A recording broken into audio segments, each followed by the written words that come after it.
Is hero wide receiver the strategy that's been hiding in plain sight? Everyone in your fantasy league knows about hero running back by now. Don't get me wrong, it's a great strategy, but is now the time to flip the thinking and take a hero wide receiver instead. I'm Tom Strachan, writer and podcast host for Fantasy Pros. I've written hundreds of articles about fantasy football strategy, but when I came across results for hero wide receiver in recent years, honestly I was shocked. This is the Fantasy Sanctuary, and today I'm diving into a strategy that people aren't talking about enough.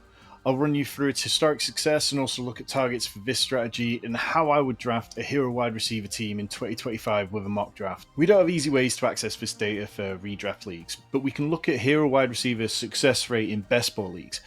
These are contests with hundreds of thousands of drafts every year, so the sample size we find show that it's not fluky. In 2021 on FFPC, if you took a wide receiver inside round 1 and then waited till after round 3 for your second wide receiver, your win rate was as high as 17.6% if you took 8 wide receivers overall. That's over twice the expected win rate of 8.3% that we get from dividing a league by the number of entrants, in this case 12. Now, not every home league is going to have 20 rounds, but we can apply the thinking to whatever size league you're in. 8 wide receivers here, that represents 40% of your draft picks. This wasn't just happening on FFPC though. We can look at Underdog, which is a wide receiver heavy platform, and in 2021, same results. 8 wide receivers again came out on top. Here we want advance rates above 16.7%, which is the average. But we need more information about how these teams were built, so let's look at how many running backs were drafted on these teams. On FFPC, the best teams had 7 running backs, and on Underdog, we can see the same, with 6 RB builds also coming out really strong. It's noteworthy that the drafters were still taking a lot of running backs. We don't want to view this approach as ignoring the position completely. In 2022, FFPC saw a regression with poor results, but Underdog continued with really strong rates. In 2023, FFPC improved almost to the average, but it wasn't a great year. It also wasn't as strong on Underdog, but 7 wide receiver builds did still succeed. Then in 2024, this strategy was back in business. It didn't just perform well with large numbers of wide receivers, it just worked on every single level. On FFPC, even with 5 wide receivers, you had 13.2% win rates. This was much more similar to a traditional hero RB build where you don't go crazy at the position. But 7 wide receiver builds and 9 wide receiver teams also showed out well. On Underdog, you almost doubled your advance rate by going with a 7 wide receiver build in this structure, and it had positive advance rates all the way through the finals. There's flexibility as well with this. With elite QB teams showing up well, if you took a quarterback before round 4, so probably a mix of wide receiver round 1, running back round 2, and quarterback round 3 to start your drafts, you could still advance at 25% rates. So what does this mean for redraft leagues in 2025, and how can we use this strategy to obliterate our opponents? Stick with me because I'm going to show you all that in a moment. But first, if you haven't already, hit the subscribe button as we have loads more strategy content, sleeper picks, players to avoid, and some of the biggest guest names in the industry on this channel. Let's talk about some of the wide receivers we'd want to target for a hero wide receiver build. Using Fantasy Pros consensus ADP from ESPN, Sleeper, RT Sports, and Fantrax, we can see there are 6 wide receivers in the first round of pretty much every format. Jamar Chase, Justin Jefferson, CeeDee Lamb, Puka Nacua, Amon-Ra St. Brown, and Malik Nabers. So which ones are going to make good hero wide receiver targets? Let's take a look. Jamar Chase. Last year he was the wide receiver 1 overall, 117 catches, 1,612 yards, 16 touchdowns, and 2 more PPR points from the next closest wide receiver. That old narrative that he only goes nuclear when T. Higgins is hurt, that's obliterated now. In fact, Chase averaged 24.7 PPR points when Higgins was healthy, compared to 21.3 when he wasn't last year. The Bengals defense, it still looks poor. I think we can expect another pass-heavy season from Joe Burrow, another monster year for Chase, probably the safest elite pick in fantasy this year, and a clear hero wide receiver target. Justin Jefferson. The man is QB proof. Across his career, 96.5 receiving yards per game, never a season below 87.5. He's been a top 5 wide receiver in PPR points per game every year since 2021, no matter who's been throwing him the ball. The only small red flag is that he's already dealing with a mild hamstring strain, and hamstrings, even when labeled mild, that can linger. Soft tissue injuries a little bit worrisome, but if healthy, Jefferson is a high floor as anyone, and the positive camp buzz around JJ McCarthy is really strong, so I'd still be willing to draft Justin Jefferson as a hero wide receiver. CeeDee Lamb. If you're looking for a wide receiver who could legitimately challenge Chase and Jefferson this year, CeeDee Lamb's on that shortlist. Lamb has had 150 targets in each of the last 3 seasons, and he's the only wide receiver to hit that benchmark in each of those years. That volume alone makes him a worthwhile pick, and with George Pickens an easy upgrade on Jalen Tolbert, it should help ease away a little bit of the attention and coverage from CeeDee Lamb, help lift the offense overall to a more efficient place, and keep the ball moving. Lamb, he's Dak Prescott's clear number one. The Cowboys should be pass heavier because the running game looks woeful. Lamb's target share could creep even higher, and I truly believe that Lamb is one of the very best wide receiver hero picks. Puka Nacua, the Rams could be primed for a bounce back year. They put all their eggs really into a Puka Nacua shaped cart after moving on from Cooper Kupp.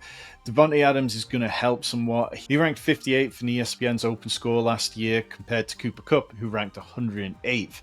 So because Devontae Adams can get open a little bit more, that should again help take coverage away from Nacua occasionally.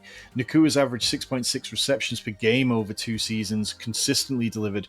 The only area he could improve upon is touchdowns, with 9 combined across 2 seasons. So while Nacua isn't ideal because of the lack of touchdowns, we've seen so much from him and he could easily take another step. And if Matthew Stafford returns to training soon, then I'd be okay with Nacua as a hero wide receiver. Amon-Ra St. Brown.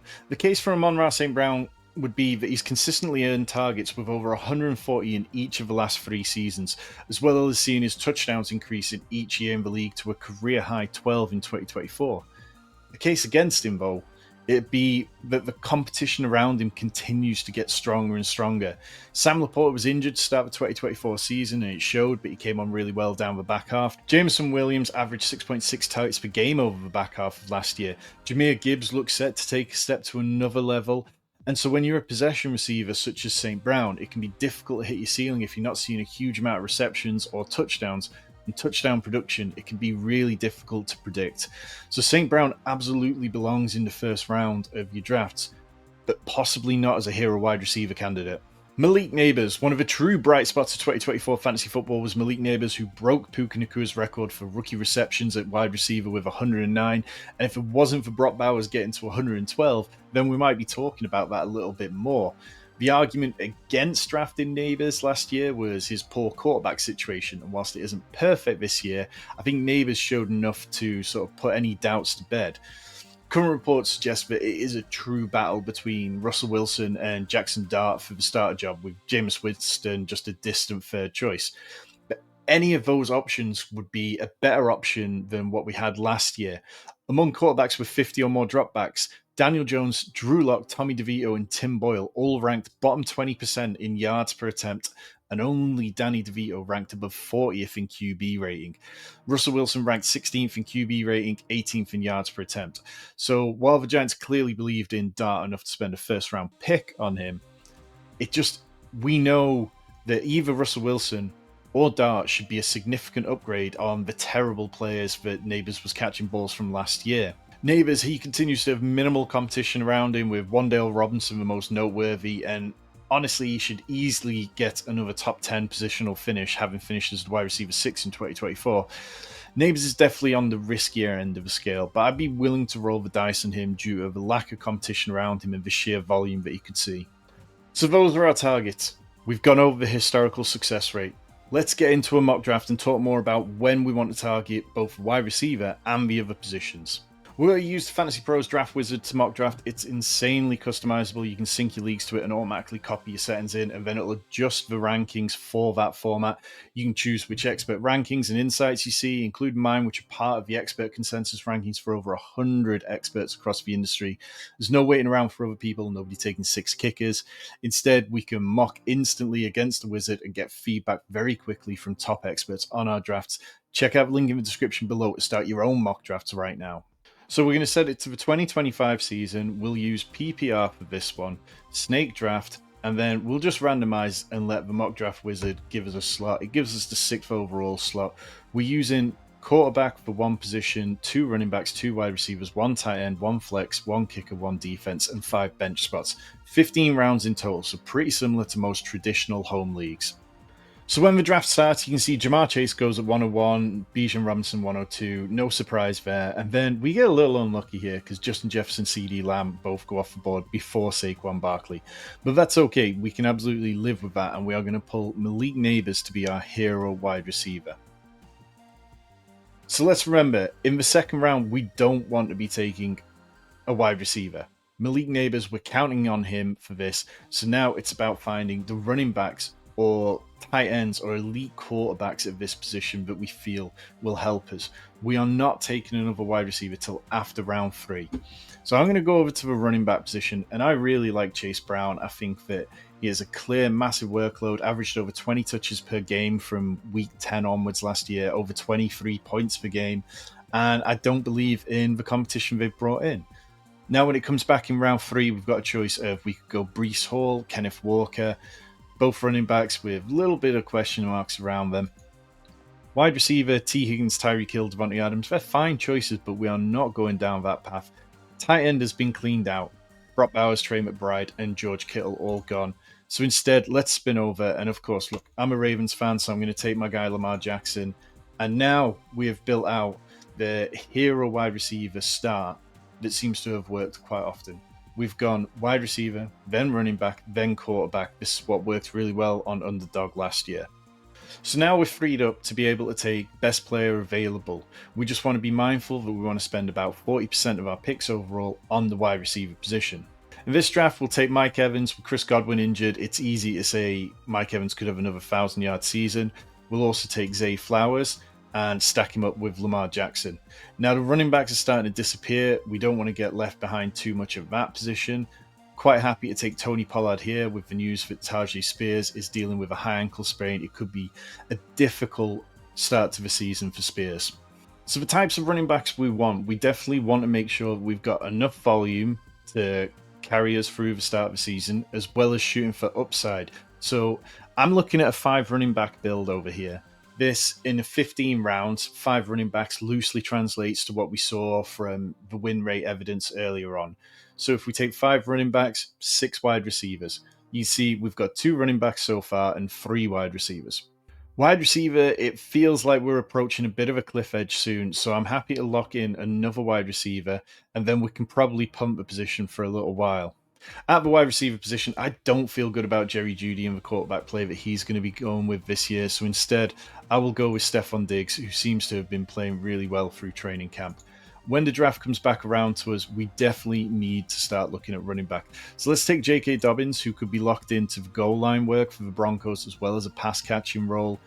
If this was a best ball draft, I'd be looking at Mark Andrews to add to that Lamar Jackson, Zay Flowers stack. But it feels in 15 rounds like a big stack like that could be a little too much, possibly. At running back, we've got Jerome Ford, Ray Davis, Trey Benson, Tyler Algier, Dylan Sampson. I'm going to reach down and get Braylon Allen, though. The drum beat for him has been steady. I think that he could offer some real upside. And if Breece Hall gets traded away, then all of a sudden we've got another RB1. So at our 10th round pick, we've now got 4 wide receivers and 4 running backs. We still need a tight end, and we still need to be mindful that we are going to use a defense and kicker pick as well. So going over at wide receiver, we'll take Michael Pittman. I think that he's fallen a little bit further here than he should have done. Obviously, we'd be hoping for Daniel Jones throwing him the ball because Anthony Richardson has shown that he's just not a terribly accurate quarterback. But there's plenty of upside there if Daniel Jones ended up starting the majority of games. Now we get to round 11, and we are going to have to take a tight end soon. Mark Andrews, probably the best tight end on the board, but for this roster construction, I'm going to go with Tucker Kraft, who I think took the leap last year. He was elite in yards after the catch, got into the end zone 7 times. That's not easy to do at the tight end position, and I think that this year he can really ascend up to the very highest tier of tight end. So we're looking for 1 more wide receiver, and we're looking for 1 more running back at this point in the draft. Let's swing fences on Roschon Johnson. Yes, he hasn't really shown us an awful lot in the NFL yet, but if Ben Johnson gives him the goal line role akin to what David Montgomery had in Detroit, then he could be really valuable. So that is our running back room complete. 5 running backs: Roschon Johnson, Braylon Allen, J.K. Dobbins, Tony Pollard, Chase Brown. A nice mix of volume and upside. Wide receiver, we need 1 more player. And at this point, I'm going to throw out ADP a little bit because I'm not too worried about it. It's just about finding another guy who gives us some real upside. Keenan Allen, like in PPR formats, he could really be a cheat code at this cost. Reuniting with Justin Herbert, he doesn't need to build on that trust at all. Yes, there's concerns about how much passing volume there'll be, but Keenan Allen still earned targets at a really high rate last year. I tend to lean towards taking a defense first before taking a kicker. So we'll go with the Houston Texans, who looked great last year. And then we'll go with Evan McPherson, who had a bit of a rough year last year, but really showed in his rookie year that he has what it takes to be a good kicker in the NFL, and the Bengals are going to put up plenty of points. So the Mock Draft Wizard, they've given us a B-, 82 out of 100. Possibly could have been a bit kinder if I'd taken players like Mark Andrews, hadn't reached as much in certain spots. But I'm okay with that. You see in the sleeper alerts that J.K. Dobbins is the number one running back in the consensus sleeper rankings over on Fantasy Pros. They do think we reached on Braylon Allen in the 9th round, 3 rounds earlier than he's ranked, as well for Roschon Johnson. But I'm not too worried about that because I'm looking to build a team that is built differently, that fits this hero wide receiver build. And I'm counting on the guys at the top of my draft board to really put it together in an incredible way. Malik Neighbors, probably we want him to be the wide receiver 1 overall. Chase Brown, we probably want him to be a top 5 running back to pay off on this. And Lamar Jackson needs to be the QB 1 overall. And if all that happens, then I'm very confident that this is a team which is going to exceed expectations. So that's your hero wide receiver build. That is the mock draft, the targets, the strategy, and the historical success. Hopefully in this video, we've given you all the answers you can need for this strategy. And if you want to check out more of our mock drafts and more draft strategy, make sure you hit subscribe. We've got loads of great guests. Go and watch this video with Theo Greminger of Fantasy Points, where we talked about some of his favorite breakout candidates for 2025.